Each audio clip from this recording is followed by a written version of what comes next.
After completing the arduous digging and mining task at the behest of their younger brother Jin, the Toner siblings make their way warily back to the mansion. Their disheveled appearance and sour moods catch the attention of a passing maid, who guides them to Jin's presence.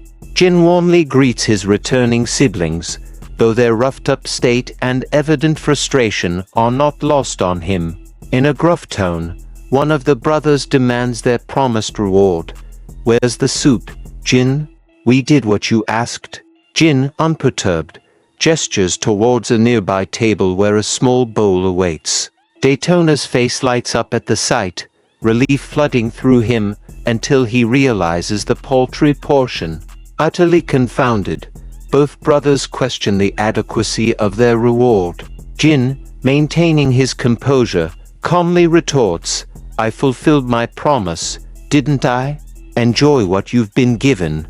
Their thanks laced with sarcasm, the Toner brothers reluctantly accept Jin's ambiguous definition of some while simmering with restrained anger.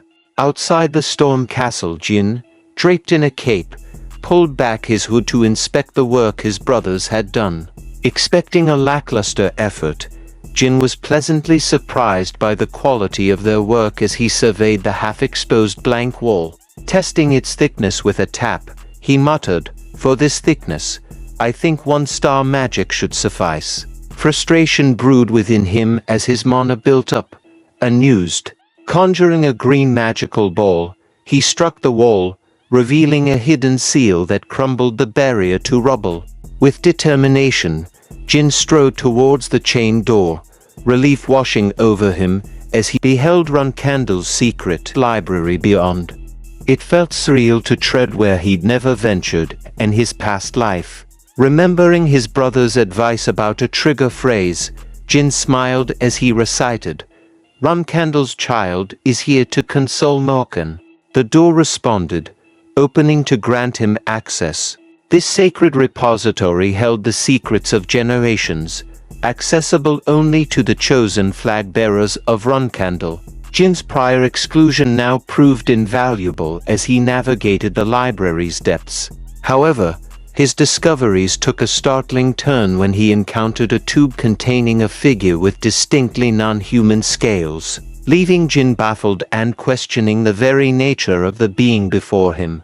As Jin extends his hand towards the mysterious tube, he's overcome by curiosity, questioning its presence in this obscure location. Contemplating its purpose, his mind drifts back to the enigmatic trigger phrase, recalling the obligation to declare the Runcandel's child as a source of solace for Morkan. In a sudden revelation, Jin discerns the identity of the occupant within the tube. It's none other than the legendary Black Dragon, Morkan. The tales of Morkan's defeat by the founder of the Runcandel family and subsequent slumber flood Jin's thoughts, challenging his belief in their authenticity. Choosing not to dwell on this revelation, Jin steps away from the tube housing Morkan and embarks on his quest for the elusive secret tomes. Jin opens a door behind which he finds a load of tomes containing secrets of all the different families in them. Jin starts off with the Kungan families, since they were also a famous Swordmaster family. As he opens the book, he looks through all the magic theory and finds a pretty difficult 3-star magic theory. Jin wants to take the theory books with him, but he might get caught if he did that. So instead, he grabs his notebook and pen to copy the theory every time he comes here.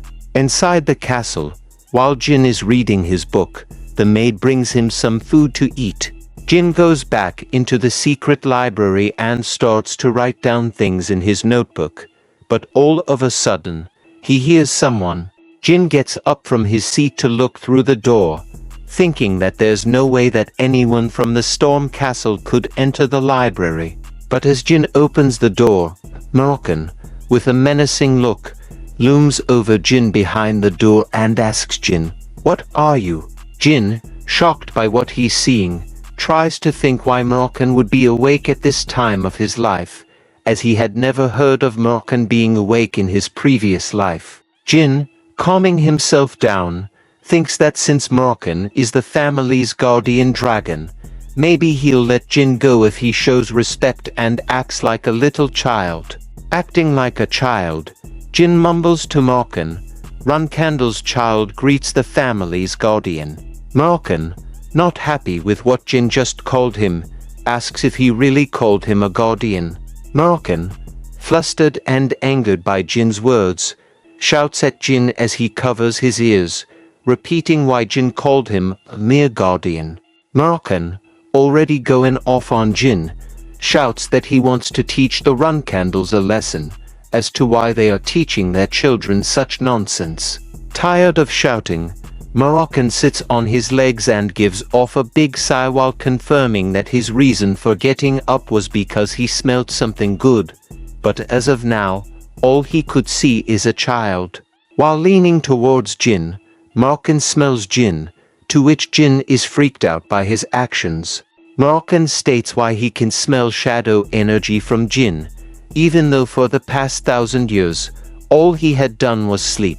He can still remember that scent clearly. Morkan continues that this distinct smell of shadow energy should only come from those that are under a contact like Tamar, the founder of the Runcandel family. This surprises Jin as he can't believe that the reason Morkan woke up was because of his shadow energy. While Morkan isn't sure why he could smell shadow energy on Jin, he smells her on the library. Jin thinks of a way he could test something on Morkan. Jin calls out to Morkan in a formal way, to which Morkan is pleased and asks if Jin knows something after all.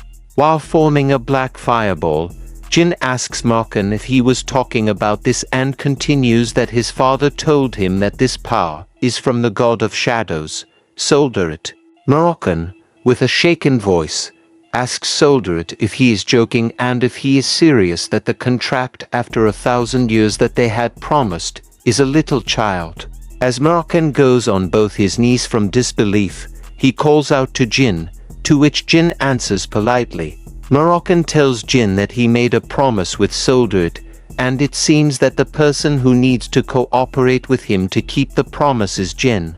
Morkan, not being able to think straight as he had just woken up from his deep slumber, tells Jin that he'll fill in the details later, and even if he does, Jin might not be able to understand anyway because he is a child. But changing his tone, Morkan states that he should at least introduce himself formally to Solderet's contractor. With shadow energy surrounding Morkan, he starts transforming while continuing his introduction that he is Morkan, Solderet's representative, his friend, and the last descendant of the first being created from shadows. According to the 1,000-year contract, from now on Morkan will be by Jin's side.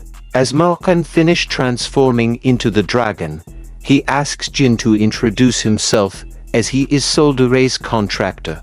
Jin, with a smile on his face, states his name, Jin Runcandel, the 13th and youngest child of the Runcandel family, while fist bumping with Morkan's dragon claw.